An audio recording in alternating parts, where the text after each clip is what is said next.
Dan pemirsa, untuk mengetahui aspek-aspek apa saja dijadikan tolak ukur dan hal-hal yang menjadi pendorong responden untuk memilih perubahan dibandingkan melanjutkan program pemerintahan Joko Widodo, kita akan mengulasnya dengan analis komunikasi politik Kedai Kopi, Rosnindar Priyo Eko Raharjo. Mas Rosi, selamat sore.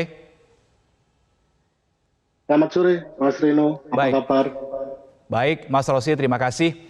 Mas Rosi, 77% responden dalam survei Kedai Kopi ini mengaku puas atas kinerja Presiden Joko Widodo, tetapi di hal yang sama, di waktu yang sama 61,3% malah memilih perubahan ketimbang keberlanjutan. Ini kenapa bisa terjadi hal yang kontradiktif begini, Mas Rosi? Ya, baik. Jadi dari hasil survei kami kepada 1.200 orang responden yang tersebar di 38 provinsi seluruh nasional, itu 77,1% menginginkan atau menyebut puas dengan kinerja pemerintahan Presiden Jokowi. Tapi di sisi yang lain, 61,3% justru menginginkan perubahan.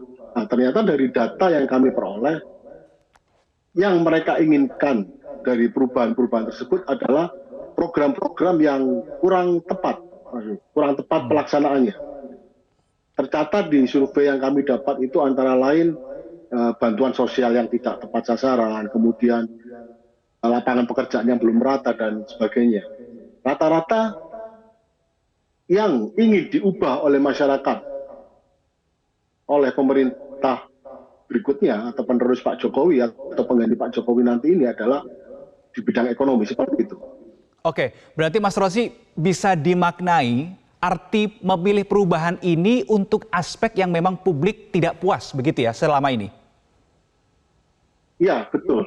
Jadi perlu diketahui juga bahwa kebetulan responden yang kami dapat ini sekitar 28,6% adalah ibu-ibu yang bekerja sebagai ibu rumah tangga. Sehingga alasan-alasan yang dikemukakan pun lebih banyak terkait dengan persoalan ekonomi. Seperti itu, Mas Reno. Oke, persoalan ekonomi, apakah kalau dispesifikan lagi, apakah misalkan terkait dengan harga bahan-bahan pokok, kemudian apakah juga ada keterkaitannya dengan bantuan-bantuan sosial yang mungkin sejauh ini masih dinilai publik belum tepat sasaran, Mas Rosi? Iya, betul. Jadi dari data yang kami punya, apa yang ingin diubah atau ingin diganti dari pemerintahan berikutnya itu adalah soal bantuan sosial yang tidak tepat. Jadi ketika 77,1% ini menginginkan atau menyebut puas dengan kinerja, salah satunya adalah bansos. Tetapi ketika ditanya apakah bansos ini tepat sasaran, mereka menjawab tidak. Itulah yang ingin mereka ubah di pemerintahan berikutnya. Itu salah satunya. Kemudian adanya pemerataan ekonomi yang kurang. Rata-rata kalau kita lihat data tadi dari luar Jawa ya, jadi sepertinya pemerataan ekonomi di sana masih dinilai masyarakat kurang. Kemudian soal yang ketiga adalah soal lapangan pekerjaan. Seperti itu, Mas Reno. Oke, tadi Anda katakan ini mayoritas di luar Jawa terkait dengan pemerataan ekonomi. Artinya apakah memang bisa dimaknai juga hasil temuan dari Kedai Kopi ini menunjukkan bahwa sampai dengan sejauh ini, tahun 2023, ekonomi di Indonesia masih Jawa sentris begitu? Sepertinya tidak seperti itu juga, karena responden kami merata. Hanya saja kita perlu memahami bahwa kinerja pemerintahan Pak Jokowi ini juga tidak bisa secepat kilat membalikkan telapak tangan, ya butuh proses. Nah, proses ini yang memang belum dirasakan oleh sebagian masyarakat, terutama responden-responden yang kami dapatkan. Sehingga ketika disebut Jawa sentris, ya tidak juga, tapi ya seperti itu kenyataannya bahwa masyarakat yang di luar Jawa ini yang merasakan kurangnya pemerataan ekonomi tersebut. Oke, baik Mas Rosi, sambil kita saksikan, teman-teman tolong dibantu tampilkan grafisnya untuk profiling 3 wilayah terbesar yang menginginkan perubahan. Mas Rosi, kita lihat di sini ada Aceh, kemudian Sumatera Barat dan juga Kabupaten Kepulauan Bangka Belitung begitu ya. di atas 80% semua ini Mas, untuk yang menginginkan perubahan. Apa yang menyebabkan masyarakat di 3 wilayah ini merasakan atau lebih menginginkan perubahan?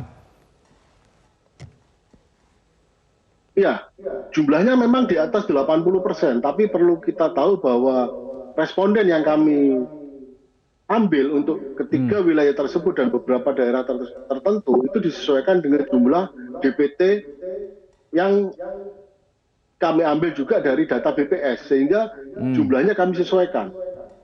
Aceh ini tinggi secara persentase, tapi secara jumlah itu tergolong kecil. Kemudian Sumatera Barat juga seperti itu.